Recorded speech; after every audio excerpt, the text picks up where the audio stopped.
सुरेश अपनी फैमिली के साथ पहाड़ की वादियों में ट्रिप करने जा रहा था और घर वाले भी बहुत खुश थे क्योंकि काफ़ी टाइम के बाद उनकी एक फैमिली ट्रिप जो थी वो प्लान हुई थी और वो फाइनली जा रहे थे अब वहाँ पे घूमने के लिए। और सुरेश भी खासा एक्साइटेड था क्योंकि वो अपने परिवार के साथ बहुत टाइम बाद निकला था, तो बस वो इमेजिन कर रहा था कि वो कहाँ घूमेगा और कितने अच्छे पहाड़ होंगे, कितनी सुंदर जगह होगी, यही सब। और ये सब सोचते हुए सब लोग अपनी गाड़ी में बैठे और चलने लग गए उस शहर की तरफ जहाँ उन्हें जाना था। अब सुरेश और सब लोग साथ में बैठे थे, सभी अपनी अपनी बात में लगे पड़े थे। कोई कुछ बता रहा था, कोई कुछ बता रहा था। कभी सुरेश मुस्कुराता, कभी उनको अपनी बात बताता और ये सब करते करते रास्ता अच्छा कट रहा था। और सुरेश टाइम टाइम पे बाहर भी देखता, खिड़की खोल खोल के। खिड़की क्या बाहर उसमें वो बैठा था क्या। और सुरेश बार बार कार की खिड़की से बाहर देखता। उसे बाहर वो हल्की हल्की रात का अंधेरा काफी अच्छा लग रहा था और ये सफर उसको बहुत शांति दे रहा था। अब इसी सफर में जो सुरेश था ना, उसके साथ में उसके पापा, उसकी मम्मी और उसकी बुआ, ये 4 लोग थे और एकदम अच्छे से जा रहे थे। लेकिन एकदम से पता नहीं क्या हुआ, पहले उसकी बुआ एकदम शांत हो गई, एकदम शांत, कुछ नहीं बोल रही थी, जो कि कुछ देर पहले बहुत अच्छी अच्छी बातें कर रही थी, लेकिन अब एकदम शांत थी।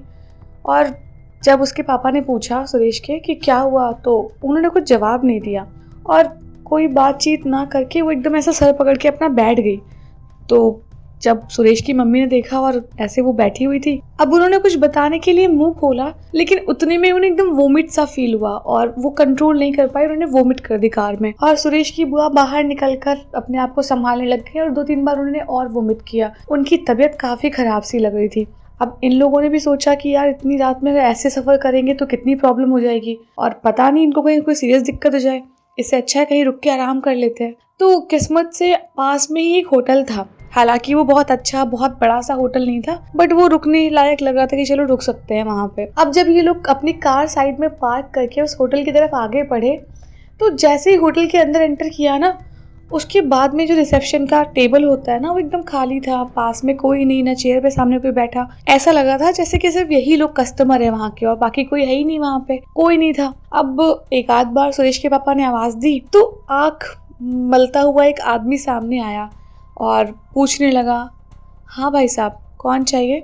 तो सुरेश के पापा ने बोला कि हमें एक रात के लिए बस यहाँ पे रुकने का कोई भी व्यवस्था हो, कमरा, तो हम वहाँ रह जाएंगे और मेरी बहन की तबीयत ठीक नहीं है, तो एक बार आप प्लीज कुछ अरेंज कर दो अगर कर सकते हो तो वो अपनी ऐसी आंखें मलता हुआ बोला, अरे कोई रात में यहाँ कभी आता नहीं और आप लोग पता नहीं क्यों आ गए, चलो ठीक है आ जाओ, मैं कमरा दिखा देता हूँ। बड़ा बेमन से वो ऊपर ले गया, जैसे वो खुद नहीं चाहता हो कि यहाँ पे कोई रुके।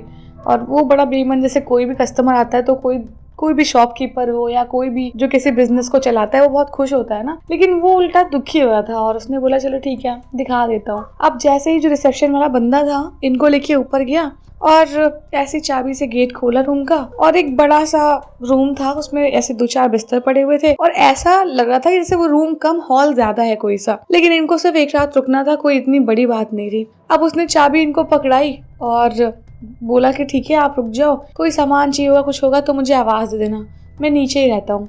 तो सुरेश के पापा ने बोला ठीक है आप जाओ। अब इस रूम में जैसे इन्होंने पैर रखा ना, पहले तो इनको बहुत ज़्यादा ठंडा फील हुआ, बहुत ठंडा, एकदम ठंडी वाला ठंडा नहीं होता है बिना स्वेटर के जब इंसान घूमता है, वैसा बहुत ठंडी सी हवा का झोंका टाइप, ऐसा कि बिल्कुल आई हो अभी हवा। अब जैसे जैसे लोग अंदर गए ना, रूम में बड़ी गंदी सी स्मेल, जैसे कोई मच्छी वच्छी टाइप की सड़ रही हो या पता नहीं क्या, बहुत ही बेकार लगा था जैसे कि वो कमरा ही कभी किसी ने यूज ही नहीं किया। और साथ में एक बड़ी अजीब सी शांति, जो वो शांति नहीं होती है ग्लूमी टाइप शांति, वैसी शांति थी। बड़ा बेकार और बेमन से लोग अंदर रूम में बैठे जाके, और सुरेश के पापा बोलने लग गए कि चलो जो मिला ठीक है, तुम लोग कंप्लेन मत करना इसके लिए, सुबह हमें निकलना है तो अभी बस कोशिश करो कि सो जाओ। तो सब लोग अपना अपना बिस्तर पकड़ के आराम से लेट गए और बस सोने की कोशिश करने लग गए। अब जैसे ही हल्की सी नींद आई सबको ना, सुरेश की आंख ऐसे खुली जैसे कि उसको महसूस हुआ कोई उसके बिस्तर के पास चल रहा है, प्रॉपर उसको वॉक सुनाई पड़ रही थी। और जैसे उसने झटके से आंख खोल के देखा, वहाँ कोई नहीं था, सब कुछ नॉर्मल था, उसके फैमिली वाले सोए थे और वो भी वहीं पे था, कोई यहाँ था ही नहीं उनके अलावा, और गेट भी बंद था। अब सुरेश ने सोचा कि क्या पता, ठीक है भाई कार में बैठ के आ रहा हूँ तो वहम हो रहा होगा, कई बार होता है ना लंबे सफ़र में फील होता है कि शायद बैठे हैं तो भी हिल रहा है शरीर, ऐसा कुछ वैसा ही सोच के वापस से अपनी आंख बंद कर ली सुरेश ने। अब थोड़ी देर ऐसे ही सुरेश और सोया होगा और थोड़ी देर बाद उसको ऐसा महसूस हुआ कि जैसे कोई उसकी शरीर पे पड़ी हुई चादर खींच रहा हो नीचे के साइड में। और सुरेश की जैसी आंख खुली, उसने देखा कि जो चादर उसने ओढ़ रखी थी अपने कंधों तक, वो एकदम कमर के नीचे आ गई है अपने आप। अब ऐसे कैसे कोई चादर खींच सकता है? और घर पे जो लोग भी घर वाले थे सब सो रहे थे और उसके साथ कोई सोया भी नहीं था। अब सुरेश को बड़ा अजीब लगा और इधर उधर वो देखने लगा सब तरफ। अब जैसे ही सुरेश की निगाह पड़ी अपनी मम्मी और बुआ वाले बेड पे, वो एकदम डर के मारे पागल हो गया, एकदम दिमाग खराब हो गया, कांप रहा था वहाँ पे वो। और वो देखता क्या है कि उसकी मम्मी और उसकी बुआ जिस बिस्तर पे सोई हैं, वहाँ से उनका शरीर अपने आप हवा में उठ के ऐसे तैर रहा है और वो इधर उधर कहीं भी फ्लोट कर रही हैं। और ये देखते ही सुरेश की हालत खराब हो गई और सुरेश एकदम से उठा, अपने पापा को झिकझोरने लग गया। पापा देखो, ये देखो क्या हो रहा है, मम्मी देखो कहाँ पे है, बुआ देखो कहाँ पे है, पापा जल्दी उठो, देखो ना, देखो क्या हो रहा है ये सब कुछ। अब वो बहुत डर के मारे चिल्ला रहा था। उसके पापा हल्की गहरी नींद में थे क्योंकि कार ड्राइव करके थक गए थे, तो उनको अच्छी खासी नींद आ गई थी। लेकिन जब इतना उठाया सुरेश ने तो उठ के उन्होंने देखा और उनके हिसाब से कुछ नॉर्मल था। बुआ वहीं पे सोई हुई थी, मम्मी वहीं पे सोई हुई थी। सुरेश था जो डरा हुआ घबराया हुआ, बस सबको जगा रहा था। और उसके पापा ने उसको बोला, क्या है तुम्हें प्रॉब्लम, सो जाओ चुपचाप, जब देखो तब कुछ हुआ है, कुछ नहीं हुआ, देखो वो लोग सो रहे चुपचाप, तुम क्या बोल रहे हो, हवा में लटके हैं, कोई नहीं हवा में लटका है, जाओ जाके सो चलो बिस्तर पे। अब डांट के भगा दिया उन्होंने उसको, उसकी बात सुनी नहीं और उसको कुछ ये भी नहीं बोला कि चलो ठीक है तुम मेरे पास सो जाओ, कुछ भी नहीं। अब सुरेश जाके बिस्तर पे फिर लेटा और अब उसको नींद लगभग नहीं आई थी, लेकिन थकान के बाद ना चाहते हुए सो रहा था बार बार। अब इस बार वो जब सोया तो वो क्या देखता है कि एकदम से जैसे उसको दिखाई दिया कोई काला साया, बहुत बड़ा काला साया उसके गले के एकदम पास में आके अपना हाथ रख के बैठा हुआ है और पूरी ताकत से उसका गला दबा रहा है सुरेश का। और सुरेश सांस लेने के लिए तड़प रहा था, बहुत बुरी तरीके से पागल हो रहा था सुरेश, एकदम छटपटा रहा है, पापा को बुलाना चाह रहा है बट बुला नहीं पा रहा है, ना मम्मी को ना बुआ को। और इस बार वो सेम जैसे उसकी निगाह पड़ी तिरछी, देखता क्या है कि उसकी बुआ और माँ फिर से आसमान में ऐसे तैर रहे हैं, मतलब हवा में। बहुत ज्यादा डर गया वो कि यार ये मुझे ही दिख रहा है या फिर क्या हो रहा है। बड़ा उसने हाथ पैर फेंके अपने इधर उधर, बहुत ताकत लगाई। कुछ मिनट्स बाद उसको जो चीज भी पकड़ी हुई थी उसने तुरंत छोड़ दिया और वो उठते ही फिर पापा के पास भगा।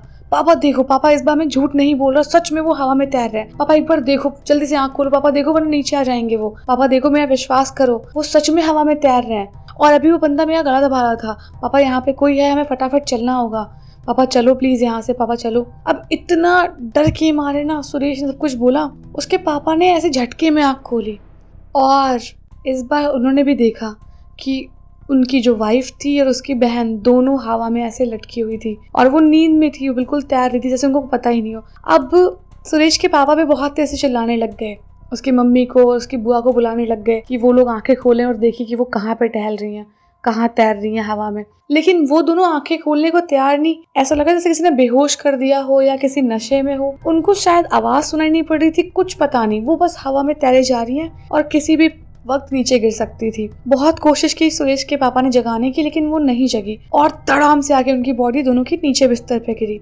जिससे बहुत तेज आवाज आई और शायद ये आवाज जो थी वो नीचे जहाँ पे बंदा सो रहा था वहां तक भी पहुंची और वो फटाफट भागते भागते ऊपर आया। जैसे उसने गेट नॉक किया, सुरेश के पापा ने गेट खोला। अब वो बोलने लग गया, क्या कर रहे हो आप लोग, इतना शोर क्यों मचा रखा है, इतनी रात हो गई है फिर भी आप लोग सो नहीं रहे हो। अब वो क्या बताते कि उन्होंने क्या एक्सपीरियंस किया, क्या देखा। और जो इनकी वाइफ थी और जो उसकी बहन थी सुरेश के पापा की, दोनों की हालत बहुत ख़राब थी और दोनों लग रहा था जैसे किसी बेहोशी से जगे हो। और सुरेश के पापा ने कुछ नहीं सोचा, फटाफट चारों को बोला कि अभी के अभी हमें चलना है, हम यहाँ नहीं रुकेंगे। अब इतना उन्होंने जिद कर दी और बोला नहीं रुकेंगे मतलब नहीं रुकेंगे, चाहे वो आदमी कुछ भी बोलता रहे। पैसे उसको पकड़ाए जितने चाहिए थे, अपना सामान उठाया और फटाफट अपने बच्चे और अपनी फैमिली को लेके वहां से बाहर भागे। जैसे ही बाहर भाग के अपनी कार के पास पहुंचे, इन चारों ने पलट के उस रूम के साइड देखा और ये देखते क्या है कि उस रूम में एक बड़ा सा काला साया एकदम गुस्से में टहल रहा है। उसका टहलना खिड़कियों में साफ देखा जा सकता था और वो टहले जा रहा है और एकदम जैसे बिल्कुल खून का प्यासा हो, ऐसे इधर जा रहा है फिर तुरंत झटके में इधर जा रहा है, झटके में उधर जा रहा है फिर तुरंत झटके में इधर जा रहा है। इन लोगों ने डिसाइड किया कि अब 1 मिनट भी यहाँ पे नहीं रुकेंगे, क्या पता वो कैसी शक्ति हो या क्या चीज़ हो जो हमारे पीछे भी लग सकती है, इसलिए हमारा यहाँ से निकलना ही ठीक होगा। सुरेश के पापा ने तुरंत गाड़ी स्टार्ट की और ये तीनों उसमें बैठे, फटाफट जहाँ इन्हें जाना था सीधे वहीं जाके रुके। इस बीच में इन्होंने कहीं पर भी एक बार भी स्टे नहीं किया। और अच्छी बात ये थी कि इसी बीच में जो सुरेश की बुआ थी उनकी तबीयत ऑटोमेटिकली ठीक हो गई थी। शायद जब भूत ने उनको ऊपर से नीचे फेंका तो कुछ असर कर गया होगा, कोई नस खींची होगी जो ठीक हो गई होगी। तो अगर आपको स्टोरी अच्छी लगी हो तो वीडियो को लाइक कर देना और कमेंट करके बताना स्टोरी कैसी थी, और सब्सक्राइब करना तो देखो यार मत भूलो। मैं देखो स्टोरी डालना नहीं भूलती, लेकिन तुम सब्सक्राइब करना, कमेंट करना भूल जाते हो।